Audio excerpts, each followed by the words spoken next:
Hello friends, నేను మీ Raviprakash, real estate advisor from Hyderabad అండి. అండి, రీసెంట్ టైమ్స్‌లో క్రెడై ప్రాపర్టీ షో జరగడం జరిగింది.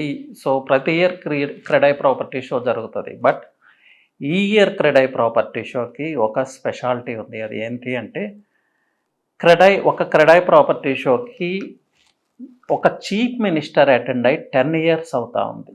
10 ఇయర్స్ తర్వాత రేవంత్ రెడ్డి గారు ఈ క్రెడై ప్రాపర్టీ షోకి చీఫ్ గెస్ట్‌గా అటెండ్ అయ్యారు. సో, ఏంటి స్పెషాలిటీ? ఎందుకు ముఖ్యమంత్రి స్థాయిలో క్రెడై ప్రాపర్టీ షోకి అటెండ్ అవ్వాల్సొచ్చింది? ఎవరో ఒక మినిస్టర్ వస్తారు జనరల్‌గా. దీనికి రీజన్ ఏంటంటే, ఆయన మాటల్లోనే చెప్పాలంటే, హైదరాబాద్ రియల్ ఎస్టేట్ రంగం మీద, అలాగే హైదరాబాద్ సిటీ యొక్క అభివృద్ధి మీద ఉన్న అపోహల్ని తొలగించటానికే నేను సమయం తీసుకుని ఈ కార్యక్రమానికి రావటం జరిగింది అని రేవంత్ రెడ్డి గారు స్వయంగా చెప్పారు. ఆ రోజు ఆగస్ట్ 15th ఆయన చాలా బిజీ షెడ్యూల్లో ఉన్నప్పటికీ కూడా ఈ కార్యక్రమానికి అటెండ్ అయ్యారు. మీ అందరికీ తెలుసు, హైదరాబాద్ రియల్ ఎస్టేట్ ఇప్పుడు కొంచెం కష్టకాలంలో ఉందనే చెప్పాలి. సో, ఎందుకు వచ్చింది ఈ పరిస్థితులు? ఎందుకు ఇలాంటి పరిస్థితులు క్రియేట్ అయినాయి? అలాగే హైదరాబాద్ మీద ఎలాంటి అపోహలు క్రియేట్ అవుతా ఉన్నాయి? రియల్ ఎస్టేట్ రంగం మీద ఎలాంటి అపోహలు క్రియేట్ చేస్తూ ఉన్నారు? తను హైదరాబాద్‌ని లేకపోతే తెలంగాణని ఎలా ముందుకు తీసుకెళ్ళబోతున్నారు? 2047 విజన్ డాక్యుమెంట్ ఎప్పుడొస్తది? ఇలా అన్ని విషయాలు ఆయన క్రెడై సభ్యులతో త్రూ మీడియా టోటల్ తెలంగాణ ప్రజలతో పంచుకున్నారు. అండి, ఆయన స్పీచ్ చూస్తే ఇప్పటి వరకు ఉన్న అపోహలు, అనుమానాలు అన్నీ తొలగిపోతాయి. నాట్ ఓన్లీ రియల్ ఎస్టేట్ పరంగా తీసుకున్నా, అలాగే తెలంగాణ అభివృద్ధి విషయంలో, హైదరాబాద్ సిటీ అభివృద్ధి విషయంలో ఉన్న అపోహలన్నీ తొలగిపోతాయి. తెలంగాణ ఇప్పటి వరకు ఉన్న తెలంగాణ లేకపోతే ఇప్పటి వరకు ఉన్న హైదరాబాద్ సిటీ ఒక ఎత్తు అయితే, ఇప్పటి నుంచి జరగబోయే డెవలప్మెంట్ నెక్స్ట్ లెవెల్ అని ఆయన క్లియర్‌గా ఎక్స్‌ప్లెయిన్ చేశారు. But it takes time. ఏ పెద్ద మార్పు అయినా టైం తీసుకుంటుంది. మీరు హైటెక్ సిటీ తీసుకోవచ్చు, ఓఆర్ఆర్ తీసుకోవచ్చు, మెట్రో, ఎయిర్పోర్ట్ లాంటివన్నీ టైం తీసుకున్నాయి కదా. అలాగే ఇప్పుడు జరుగుతున్న మార్పులకు కూడా కొంత సమయం అయితే పడుతుంది. ఆ విషయాన్ని ఆయన క్లియర్గా చెప్పారు. సో, రేవంత్ రెడ్డి గారు అసలు ఏం చెప్పారు ఈ క్రెడై ప్రాపర్టీ షోలో అంటే, ఆయన ఎక్కువగా ట్రాన్స్పరెంట్ పాలసీస్ గురించి మాట్లాడారు. ప్రపంచంలో అభివృద్ధి ఎలా జరుగుతుందంటే, గవర్నమెంట్ వైపు నుంచి పాలసీస్ తీసుకొస్తారు. మంచి పాలసీస్ గవర్నమెంట్ తీసుకురావాలి. ఈ కన్స్ట్రక్షన్ ఇన్ఫ్రాస్ట్రక్చర్ అనేది ప్రైవేట్ సంస్థలు డెవలప్ చేయాలి. అంటే క్రెడైని ఉద్దేశించి ఆయన మాట్లాడిన మాటలు. సో, పాలసీ తీసుకురావటం గవర్నమెంట్ బాధ్యత అయితే, దాన్ని ముందుకు తీసుకెళ్ళటం కాంట్రాక్టర్సో లేకపోతే డెవలపర్సో బిల్డర్సో వీళ్ళ బాధ్యత రియల్ ఎస్టేట్ పాయింట్ ఆఫ్ వ్యూలో. అలాగే ఆయన ఇంకా ఏం చెప్పారంటే, పొలిటికల్గా చాలా వేరియేషన్స్ ఉంటాయి. అదేం తప్పు కాదు. ఇప్పుడు ప్రత్యర్థ రాజకీయ పార్టీలు అన్న తర్వాత విమర్శలు చేసుకుంటాయి. మంచి పనిని కూడా చెడు పనిలాగా చూపించడానికి ప్రయత్నం చేస్తాయి. దాన్ని ఏం నేను తప్పు పట్టట్లేదు. బట్ పాలసీ పెరాలసిస్ అవ్వద్దు.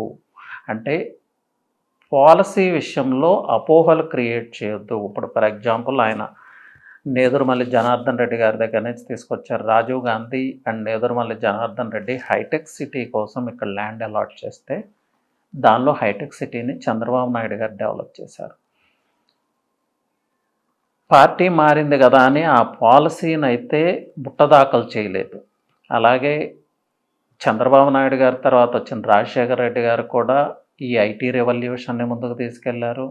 అలాగే ఓఆర్ఆర్ విషయంలో ఇనిషియేటివ్ తీసుకుని ఓఆర్ఆర్ని, ఎయిర్పోర్ట్ని, అలాగే మెట్రో పెండింగ్లో ఉన్న మెట్రో వర్క్ని జైపాల్ రెడ్డి గారు త్రూ పర్మిషన్ తీసుకుని మ్యాచింగ్ గ్రాంట్ కూడా తీసుకుని మెట్రోను కూడా ముందుకు తీసుకెళ్లారు. సో, రాజశేఖర రెడ్డి గారు తర్వాత వచ్చిన గవర్నమెంట్స్ గురించి అయితే ఆయన ప్రస్తావించలేదు. ఎందుకంటే ఇప్పుడు కూడా వాళ్ళకి డైరెక్ట్ పొలిటికల్ రైవలరీ ఉంది కాబట్టి మేబీ ప్రస్తావించి ఉండకపోవచ్చు. బట్ కొన్ని సందర్భాల్లో రేవంత్ రెడ్డి గారు ఆ విషయాన్ని కూడా ప్రస్తావించారు. కేసీఆర్ గారు చేసిన డెవలప్మెంట్ని కూడా నేను ముందుకు తీసుకెళ్తాను.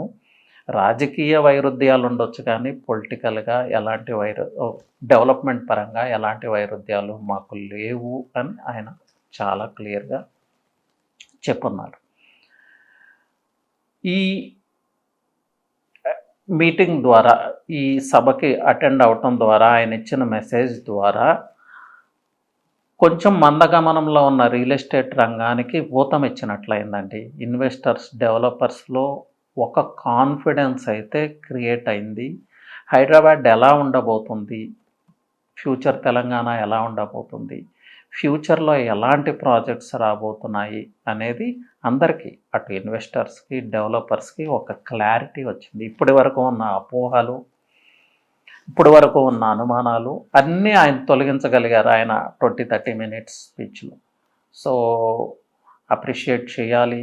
ఈ విషయంలో ఒక చీఫ్ మినిస్టర్ లెవెల్లో వచ్చి ఫ్యూచర్ తెలంగాణ ఎలా ఉండబోతుంది, ఫ్యూచర్ హైదరాబాద్ దేశానికి, ప్రపంచానికి ఆదర్శం కాబోతుంది అని కొన్ని విషయాలు కూడా ఆయన డైరెక్ట్ హైడ్రా లాంటి వివాదాస్పద విషయాలు ఎందుకు వివాదమైనవి, సో ఒక మంచి పని జరిగేటప్పుడు అమాయకులు కూడా కొంతమంది బలవుతారు అనే విషయాన్ని కూడా ఆయన యాక్సెప్ట్ చేయాలి. అలా యాక్సెప్ట్ చేయాలంటే గట్స్ కావాలి.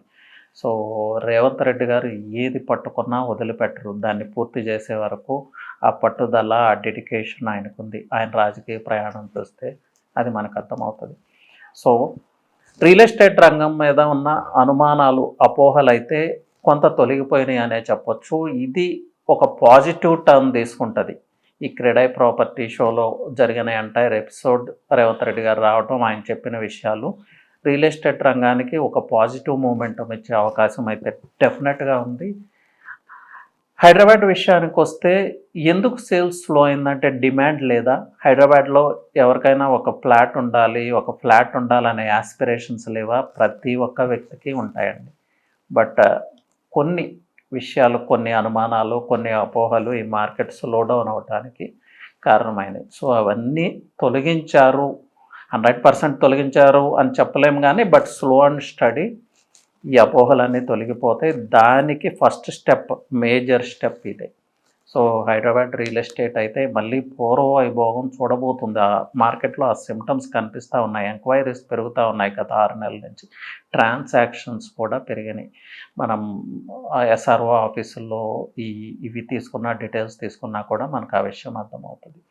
So once again real estate is on track అండి. స్వయంగా రేవంత్ రెడ్డి గారే దానికి పూనుకొనటం.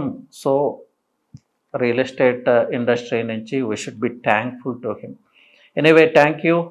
అండ్ హైదరాబాద్ రియల్ ఎస్టేట్ గురించి ఎలాంటి ఇన్ఫర్మేషన్, ఎలాంటి డీటెయిల్స్ కావాలన్నా you can directly contact me. నా నెంబర్ వచ్చి 9133728888. Thank you.